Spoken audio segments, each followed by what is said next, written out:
Oke, bismillahirrahmanirrahim. Assalamualaikum. Lanjut di materi selanjutnya untuk mata kuliah statistika ya.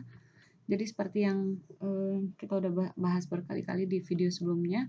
Jadi kita tuh masih ada di tahapan statistika deskriptif.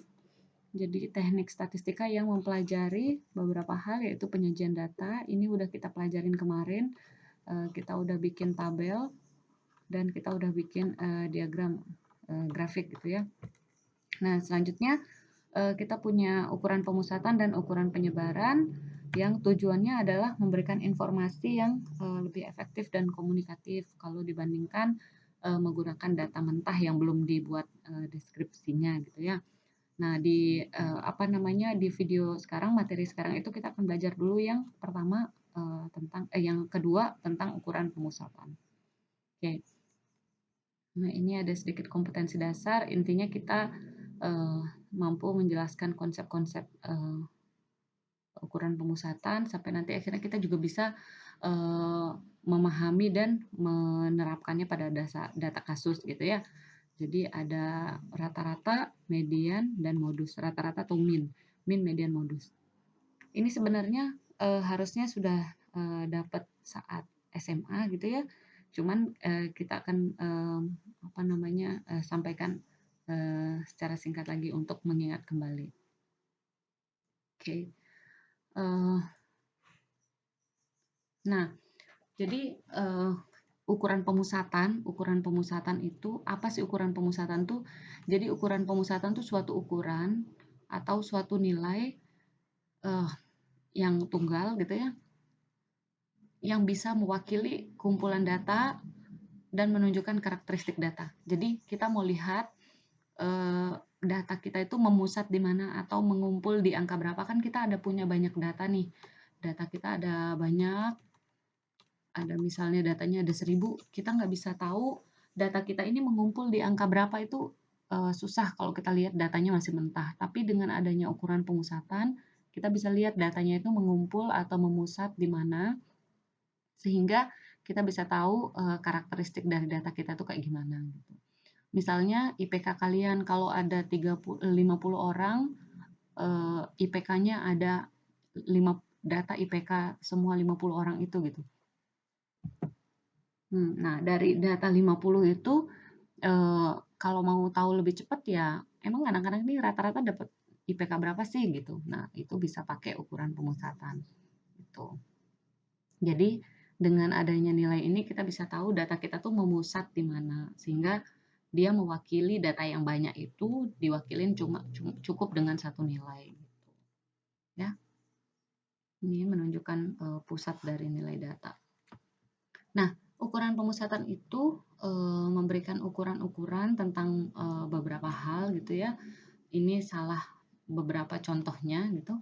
Ada maksimum, minimum, ini udah tahu ya. Maksimum itu nilai yang paling tinggi, minimum nilai yang paling rendah gitu ya. Kemudian ada rata-rata, median, modus, ini yang akan kita bahas sekarang.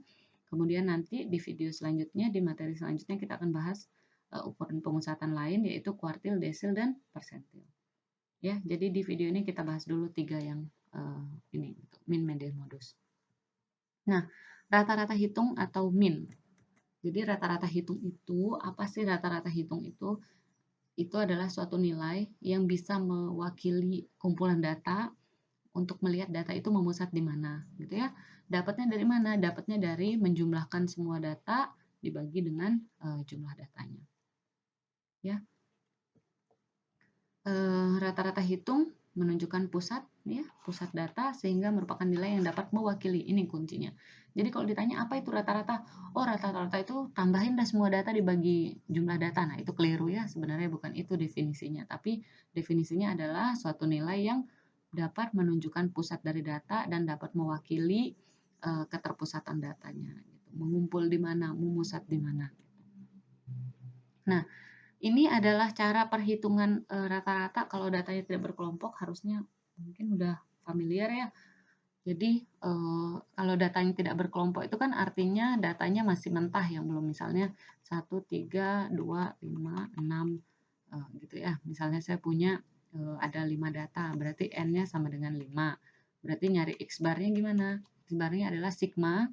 Sigma itu penjumlahan semua I dari 1 sampai N. Jadi sigma I dari 1 sampai 5 dari XI dibagi N. N-nya 5. Ini berarti kan X1 tambah X2 tambah seterusnya sampai X5. Ini I-nya jalan dari 1 sampai 5 dibagi 5. Sama dengan ini tinggal ditambahin kan ya. 1 tambah 3 tambah 2 tambah 5 tambah 6 dibagi 5. Ini adalah X bar. X bar ini adalah rata-rata. Gitu ya. Oke. Ini ada contoh data nilai UAS mata kuliah statistika misalnya gitu ya. Nah, ini datanya. Jadi datanya ada berapa nih? Ada 40. Jadi N-nya sama dengan 40 data. Oke. Nah, sekarang menghitung rata-ratanya, kalian pause videonya terus habis itu kalian coba ya. Usahakan pakai kalkulator, enggak apa-apa pakai kalkulator, tapi enaknya pakai kalkulator yang bukan handphone. Jadi lebih berasa mencetnya tuh dia kemungkinan iya, mana aja sih. Karena kalau ujiannya ternyata offline, nggak boleh pakai handphone kan ya, nggak boleh buka handphone, jadi pakai kalkulator. Tapi karena sekarang lagi di tengah pandemi kayak gini, nanti kita lihat saat ujian gimana ya. Nah, menghitung rata-ratanya berarti tinggal ditambahin, berarti ini X barnya itu adalah sigma I sama dengan 1 sampai 40 dari XI dibagi 40 gitu kan ya. Ini X1, X2 sampai X39, ini X40 ditambahin semua. Angka yang ada di sini ditambah semua, kemudian dibagi 40, dapatlah 76,25. Itu adalah rata-ratanya. Nah, kemudian kalau datanya berkelompok gimana? Berkelompok ini artinya sudah dibuatin kelas interval kemarin ya, interval kelas. Jadi kalau kita punya kelas, ini kelas misalnya 61 sampai 65, 66 sampai berapa? 66 sampai 70, 71 sampai 75 dan seterusnya. Maka ini frekuensi ini yang disebut sebagai FI. Gitu. Kelas ini sebagai I. Gitu ya. Nanti kalau ini I, ini kelas 1, ini kelas kedua, kelas ketiga. Berarti ini frekuensi 1, frekuensi 2, frekuensi 3 sama dengan berapa frekuensinya? Kemudian selain frekuensi kita punya ini kan frekuensi FI, kita punya XI. Kita perlu cari XI. XI ini adalah titik tengah. Titik tengah itu apa? Titik tengah itu adalah yang tadi ujung tambah ujung bagi 2. Ini berarti 61 tambah 65 dibagi 2, 63. Terus 66 tambah 70 ini 68, 73 dan seterusnya. Nah, kita butuh yang bawahnya itu sigma FI. Berarti ini kalau ditambah sigma dari FI itu adalah yang ini. Jadi penjumlahan dari semua frekuensi. Kemudian atasnya sigma XI kali FI. Berarti buat lagi di sini XI kali FI. Ini misalnya frekuensinya tadi 4. 4 kali 63 berapa? Berapa? 240, 252 ya? Nggak tahu lah. Coba aja nanti ya. Coba misal. Tadi misalnya frekuensinya 10 jadi ini 680 dan seterusnya. Ini kalau ditambah jadilah sigma XI FI gitu. Nah, kalau kita mau cari X bar itu adalah yang ini. Sigma XI FI dibagi dengan sigma FI. Dapatlah rata-rata gitu. Oke. Nah, sekarang ini contoh yang tadi. Oh, ini udah ada angkanya. Nah, ini frekuensinya 4. Kemudian ada XI. Ini frekuensi XI. Ini 63. Berarti XI kali FI 63 kali 4.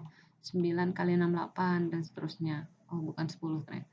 Ya, dapatlah total. Nah, ini adalah sigma XI FI. Dapatlah total frekuensi. Ini sigma FI gitu. Berarti X barnya tinggal 3050 dibagi 40. Yaitu 76,25. Apakah harus sama rata-rata kalau dikelompokin sama nggak dikelompokin belum tentu ya karena ada faktor koreksi ada karena udah dikelompokkan kayak tadi jadi ada kemungkinan nanti hasilnya ya sama nggak masalah tergantung nanti pertanyaannya apakah diminta data yang sudah dikelompokkan atau yang belum gitu ya. Oke lanjut ya. Yang pertama tadi min atau rata-rata hitung. Sekarang yang kedua itu adalah median. Ya. Jadi median itu adalah apa? Dapatnya dari mana? Dia dapatnya dari cek aja nilai yang ada di tengah-tengah, tapi syaratnya datanya harus diurutin dulu dari kecil ke besar. Itu ya, median. Nah, definisinya apa? Jadi definisi median itu adalah nilai yang menunjukkan karakteristik data juga memusat di mana, yaitu dengan cara membagi data itu menjadi dua bagian sama besar. Sehingga kalau ada median, di sini ada median, maka ini 50% dari data, ini 50% dari data. Gitu ya. Nah, ini menunjukkan data itu memusat di mana. Gitu ya. Nah, kalau datanya tidak berkelompok alias masih raw data mentah gitu ya, ada dua. Yang pertama kalau dia ganjil, maka mediannya gampang, langsung ada di ini ganjil. Urutin dulu ya datanya. Setelah diurutin, ganjil berarti tengah-tengahnya ini adalah median. Jadi median dari data adalah 8. Ya. Gimana kalau genap? Nah, kalau genap, maka tengah-tengahnya ini 3 berarti tengahnya ya antara 8 dan 11. Berarti median dari datanya adalah setengah dari 8 tambah 11 adalah 9,5. Itu kalau datanya tidak berkelompok. Gimana kalau datanya berkelompok? Nah, kalau datanya berkelompok ini kelihatan susah aja, padahal sebenarnya gampang ya, cuman ini bentuk simbolnya aja yang bikin agak ribet. Median data berkelompok. Nah, kalau data berkelompok gimana? Jadi median itu ini ME median itu adalah BME. BME itu adalah batas bawah. Ini batas bawah. Batas bawah kelas median ditambah ini diselesaikan dulu ditambah N per 2, 40 per 2 gitu ya, dikurangin frekuensi sebelum median, dibagi frekuensinya median dikali panjang. Nah, nanti kita lihat contohnya gimana di data kasus ya. Misalnya ini data yang kemarin. Kita harus cari dulu mediannya. Itu kan tadi harus membagi data setengah di kiri, setengah di kanan. Gitu kan ya? 50% di kiri, 50% di kanan. Sekarang kita harus cari dulu di mana sih posisinya median di kelas ini. Kita ingat N-nya itu adalah 40 kan ya. Jadi kita buatin dulu frekuensi kumulatifnya untuk tahu. Kalau N 40 berarti posisi median. Cara nyari posisi median itu sama dengan seperdua N tambah 1. Gitu. Misalnya, kalau tadi data ganjil, berarti posisi median sama dengan seperdua N tambah 1. N-nya berapa? 2, 4, 6, 7. Seperdua, 7 tambah 1 sama dengan 8 bagi 2, 4. Jadi dia ada di data keempat. 1, 2, 3, 4. Oh benar. Coba lihat kalau genap. Berarti kita cari posisi dulu ya. Posisi median sama dengan setengah N tambah 1. Nah, datanya ada berapa? 2, 8. Sama dengan seperdua, 8 tambah 1. Seperdua tambah 9 adalah 4,5. Jadi dia ada di 4,5 nih artinya ada di data keempat dan data kelima. Gitu. 1, 2, 3 ini data keempat, ini data kelima, dia ada di tengah-tengah sini. Makanya dia harus ditambahin 8 tambah 11 bagi 2. Gitu ya. Nah sekarang kalau berkelompok juga sama, posisi median itu ada di setengah N tambah 1 sama dengan setengah 40 tambah 1 itu adalah 41 dibagi 2, 20,5. Nah, di manakah data ke 20,5? Kita lihat di kumulatif. Kalau di kumulatif itu kan ini data keempat. Terus ini 4 tambah 9 berarti segini nih 13. Dapat kumulatif ini ya. Kemudian ini semuanya 13 tambah 11, 24. Ini kumulatifnya 26. Tambahin 4, 30. Tambahin 7, 37. Terus dari awal tambahin 3, 40. Gitu kan cara ngitung kumulatif ya. Nah, sekarang kita mau cari di mana sih data ke 20,5 gitu. Berarti kalau di sini ini kan data ke ini artinya data ke 1, 2 sampai ke 4. Ini artinya kalau setelah ke 4 berarti data ke 5, 6 sampai data ke 13. Berarti di sini ada data ke 14, 15, sampai data ke 24, gitu kan? Ya. Jadi di mana data ke 20,5? Adanya di sini 20,5. Jadi dia ada di kelas yang ini, gitu. Kita cari dulu mediannya ada di kelas yang mana, gitu ya. Nah, sehingga kita tadi kan mau masukin ke rumusnya. Tuh. Rumusnya tadi apa? Median sama dengan batas bawahnya median. Mana median ini? Batas bawahnya median ini kan? Ya, batas bawahnya median. Sehingga ini ujung, kalau batasnya berarti harus dikurangin 0,5. Masih ingat penghitung batas ya? Jadi batas bawahnya median itu adalah 70,5. Frekuensinya median berapa? Frekuensi median mana? Ini dia. Frekuensinya median adalah 11. Maaf. Pokoknya pinggir jalan. Kemudian frekuensi sebelum median. SME. Sebelumnya median mana? Sebelumnya median mana? Ini. Sebelumnya median adalah 9. Jadi ini 9. Panjang kelas. Panjang kelas itu adalah ujung kurangin ujung. 61 kurangin 66 kurangin 61. Itu adalah 5. Udah, kalau udah tinggal dimasukkan ke rumus gitu. Nanti sambil di pause terus habis itu dicoba ya. Terus habis itu kalau udah dicoba dicocokin sama hasil yang kalian dapat. Jumlah datanya genap 40. Median ada di antara data ke-20 dan 21 alias tadi 20,5 tepatnya gitu ya. Dapatnya dari 1/2 N tambah 1. Ini adalah rumus untuk nentuin posisi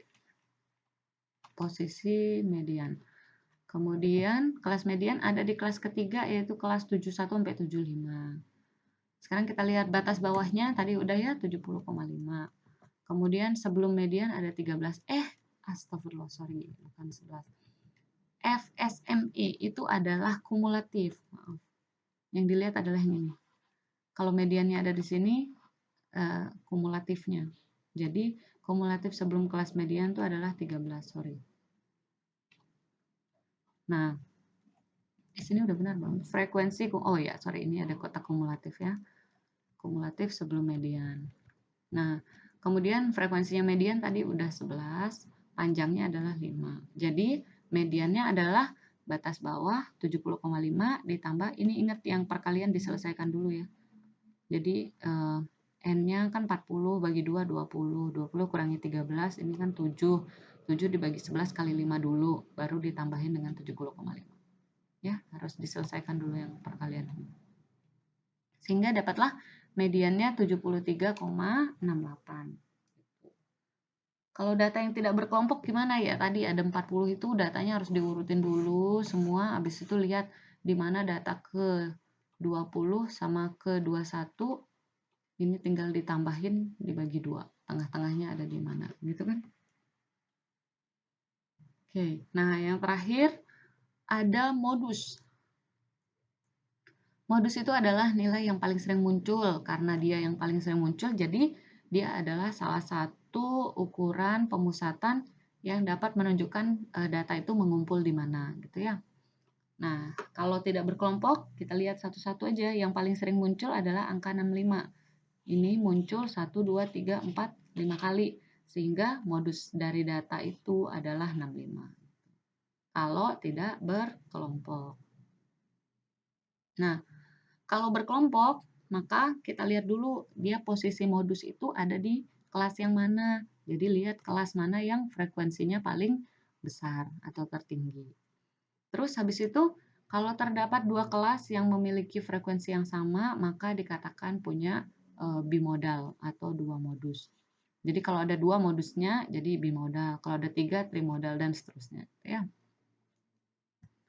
Nah, mana rumusnya? Rumusnya adalah sama konsepnya batas bawah dulu, kelas yang ada modusnya, baru dikaliin dengan yang harus diselesaikan. Jadi B dibagi B1 tambah B2 kali P. B1 itu apa? B1 itu adalah frekuensi modus dikurangin sebelumnya, B2 setelahnya. Jadi kalau misalnya ini modusnya ada di kelas ini gitu ya. Ini frekuensi.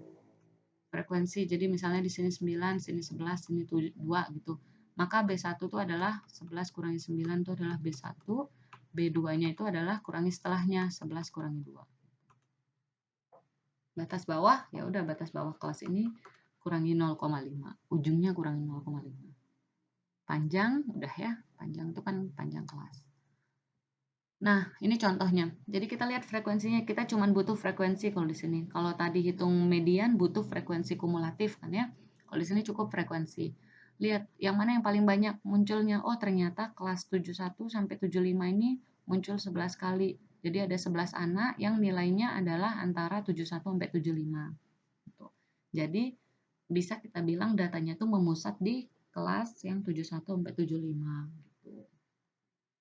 Nah, di sini kita lihat ini berarti akan menjadi jadi ini kita kan ya. Jadi fokus kita. Sekarang kita tinggal lihat 71 sama 75 berarti batas bawah modusnya berapa? 70,5 karena ujung kurangi 0,5. Terus frekuensi B1 itu kan 11 kurangi sebelumnya. 11 kurangi 9 sama dengan berapa? 2. Kemudian B2 kurangi setelahnya sama dengan 11 kurangi 2 sama dengan 9. Panjangnya berapa? 61, ujung kurangin ujung atau ujung kurang ujung sama aja. 66 kurangi 61 sama dengan 5. Udah, tinggal dimasukin ke persamaan. Kelas modus di kelas tertinggi 71 sampai 75, bemo 2, 9. Dah, tinggal dimasukin jadi modusnya adalah 70,5. Ingat ini diselesaikan dulu. 70,5, 2 dibagi 2 tambah 9 kali 5, dapatlah 0,91, tambahin 70,5. Nah, jadi inilah pusat datanya. Jadi datanya memusat di angka 71,41. Kan tadi data itu memusat di antara nilai yang 71 sampai 75, tapi kan ini interval. Kalau mau tahu detail angkanya tepatnya itu berapa? Oh, di dalam 71,41. Di sini anak-anak tuh banyak nilainya tuh sekitar sini. Nah, ini ada latihan. Sebenarnya latihan ini udah kalian bikinin tabelnya kan ya kemarin. Jadi dia terus-menerus berkelanjutan latihannya. Setelah kalian bikin tabel kemarin berarti sekarang tinggal dihitung min median modusnya. Ya.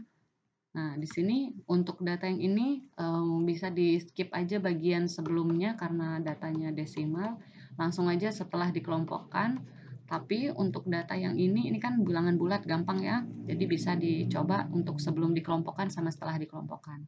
Jadi kalau sebelum dikelompokkan berarti masih data mentah nih, ditambahin semua, terus dibagi sama jumlah data. Kalau dikelompokkan berarti bikin kelasnya dulu. Gitu ya. Oke, silakan dicoba kalau ada pertanyaan nanti langsung di grup ya. Assalamualaikum, semangat.